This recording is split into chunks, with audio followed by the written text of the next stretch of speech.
સત્યની સાથે જનતાનો અવાજ।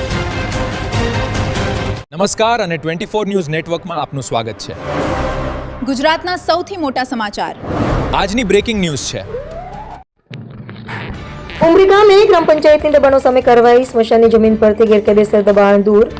બનાસકાંઠા જિલ્લાના કાંકરેજ તાલુકાના ઉમરી ગામમાં અરજદારોની લેખિત રજૂઆત બાદ ગ્રામ પંચાયતે ગેરકાયદેસર દબાણો દૂર કરવાની કામગીરી હાથ ધરી છે। કાંકરેજ તાલુકામાં દબાણના પ્રશ્નોને લઈને સ્થાનિક તંત્ર દ્વારા તાત્કાલિક કાર્યવાહી કરવામાં આવી રહી છે, ત્યારે ઉમરી ગામમાં પણ આ કાર્યવાહી ચર્ચાનો વિષય બની છે। મળતી માહિતી મુજબ ગામના બે અરજદારોએ કાંકરેજ તાલુકા વિકાસ અધિકારી નરેશભાઈ ચૌધરી, ઉમરી ગ્રામ પંચાયતના તલાટી મંત્રી તથા સરપંચને લેખિત અરજી કરીને સ્મશાન સહિતની જાહેર જમીન પર થયેલા દબાણો દૂર કરવાની માંગ કરી હતી।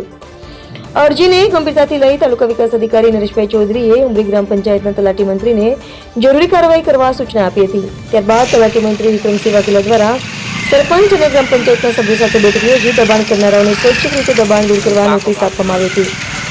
નોટિસ છતાં દબાણ દૂર ન થતા ગ્રામ પંચાયત દ્વારા જેસીબી મશીનની મદદથી સ્મશાનની જમીન પર થયેલા ગેરકાયદેસર દબાણો દૂર કરવાની કામગીરી શરૂ કરવામાં આવી છે। ઉપરાંત ગામમાં અન્ય જાહેર સ્થળો પર થયેલા નાના મોટા દબાણો સામે પણ આગામી દિવસોમાં કાર્યવાહી હાથ ધરવામાં આવશે।